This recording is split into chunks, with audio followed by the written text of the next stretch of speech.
Fala aí, rapaziada, belezinha? Como é que vocês estão? Mais um videozinho aqui no canal. E o papo de hoje vai ser meio que um aulão. Eu quero fazer nesse formato de ensinando mais um papo, mais uma conversa pra gente discutir alguns pontos, né? Antes de a gente começar, considere se inscrever aí no canal, deixa um like, deixa um comentário. Trago o vídeo toda semana aqui pra vocês. Espero que vocês estejam gostando. Espero que vocês estejam gostando. Muito obrigado pelo seu apoio. Então vamos lá. O vídeo de hoje vai ser sobre: você realmente sabe como investir? Você sabe qual que é a função de cada ativo na sua carteira?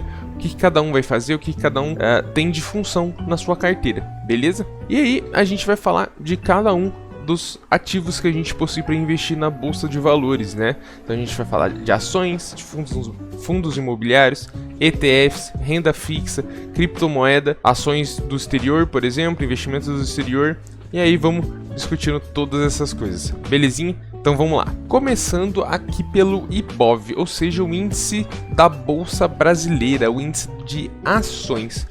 Você aí, por exemplo, sabe me dizer qual que é a função de uma ação na sua carteira? Já deixa aí nos comentários se você sabe qual que é a função de uma ação. Se você tá aqui nesse canal, você tá para aprender, é uma conversa e discussões que é nada cravado na terra, é tudo uma conversinha, beleza? Primeiramente vamos começar, o que seria uma ação? Uma ação seria uma parte, uma minúscula parte de uma empresa que você compra e aí recebe parte dos lucros, certo? Dentro desse conceito há vários tipos de ações. A gente tem as famigeradas ações de crescimento, ou seja, o que significa uma ação de crescimento?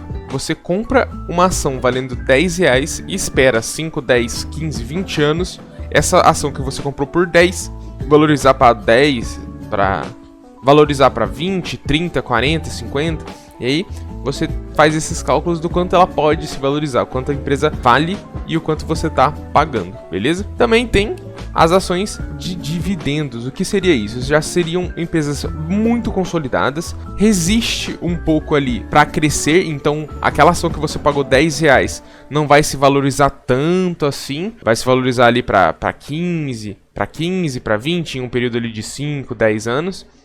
Mas, ao invés de ele não te entregar nessa valorização, ela está te entregando de dividendos. O que seriam dividendos? Seriam participação no lucro. Então ela lucra em tal trimestre, em tal semestre e retribui para os acionistas. Os acionistas recebem esses dividendos em formato de dinheiro mesmo, e aí ele decide o que vai fazer. Se vai investir em outra empresa, se vai reinvestir ou se vai tirar para alguém que já esteja aposentado, já desfrutando dos investimentos, né? Então beleza. Mas tem como a gente juntar o melhor desses dois mundos, que seriam as ações de crescidendos, ações que têm margem para crescer muito ainda e ainda está pagando altos valores de dividendos, 6, 8, 10% de dividendo, né?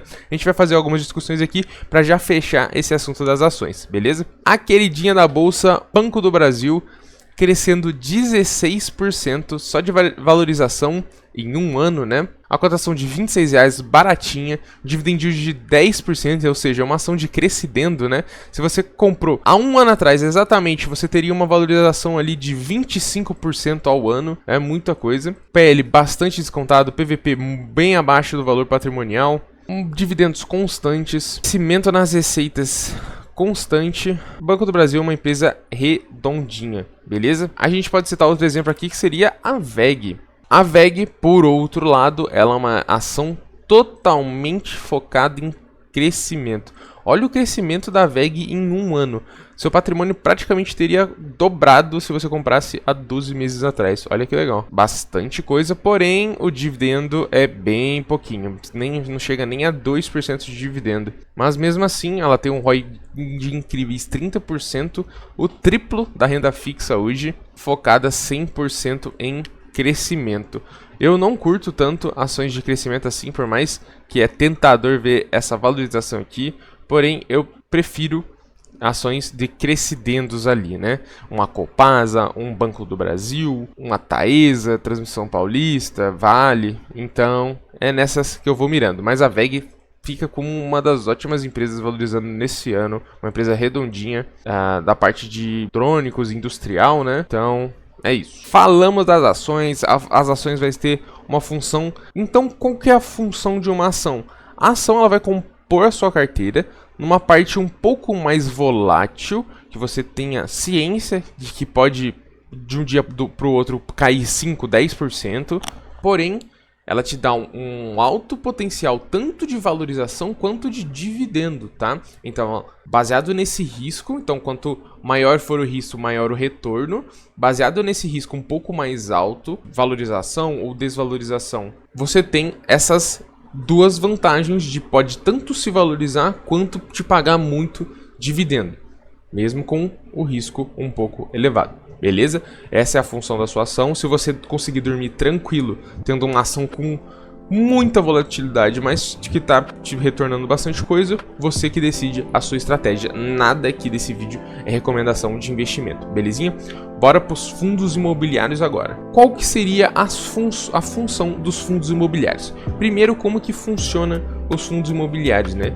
Os fundos imobiliários são participações em investimentos imobiliários. Então, por exemplo, tem vários tipos de investimentos aqui, no caso segmentos, né? Tem agências bancárias, fundos de fundos, fiagros. Eu tenho alguns vídeos já explicando tudo isso daqui nos vídeos do meu vídeo de fundo imobiliário. Se quiser, eu vou deixar aí na descrição. Lajes Corporativa tem os melhores para se investir, mas é basicamente você vai pegar uma parte desses fundos que possuem shopping, que possuem centros logísticos, que possuem lajes corporativas, e você vai receber aluguel. Basicamente, você vai estar comprando imóveis e recebendo aluguel desses imóveis proporcionalmente no tanto que você comprou de cotas, beleza? E qual que é a função do FII na sua carteira? A função do FII é basicamente ter uma estabilidade maior, é uma estabilidade muito maior que as ações, e estabilidade no pagamento de dividendos também. Então, os fundos imobiliários eles são obrigados pela lei a pagar 95% dos lucros para os acionistas.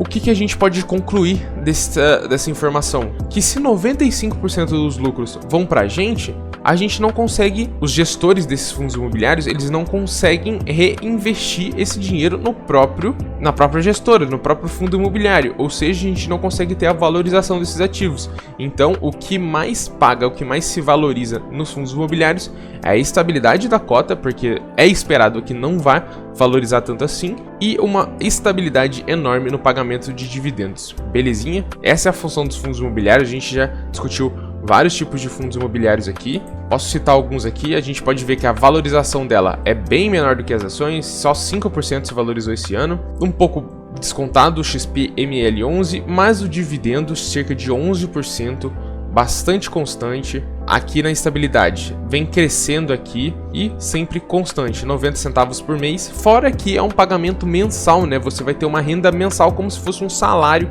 caindo para você todo mês, beleza?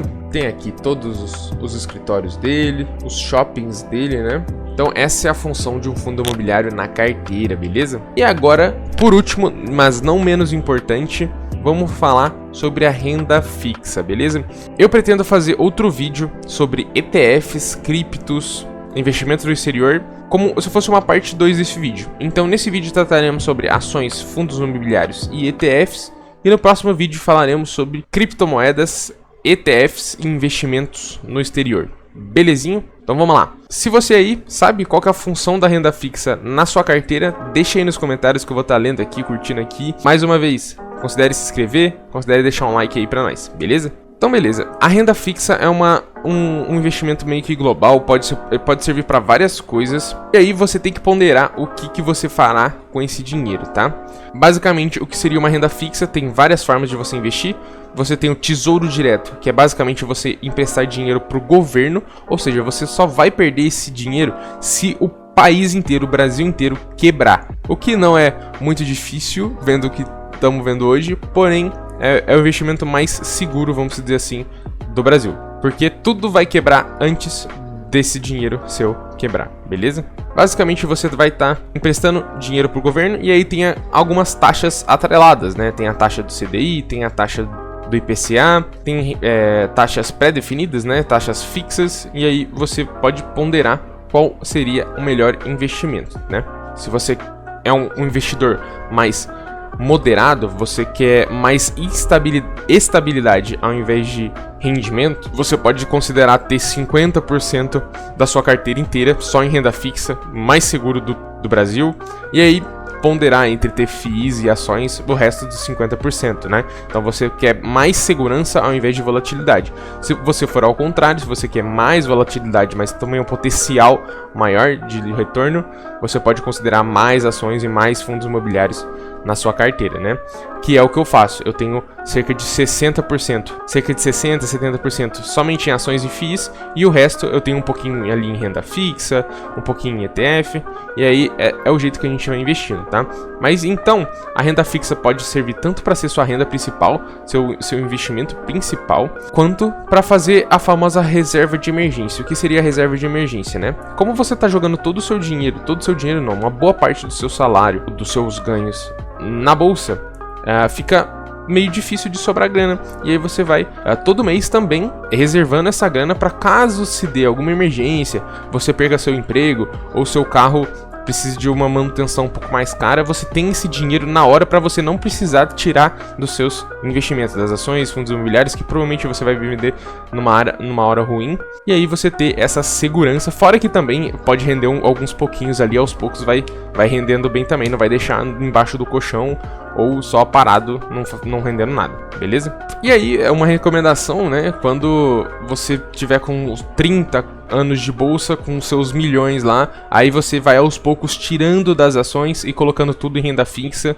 Quando você tá desfrutando já, né, você quer eliminar a instabilidade e ir só para estabilidade, né? Quer mais dividendos, quer mais ficar tranquilo, belezinha?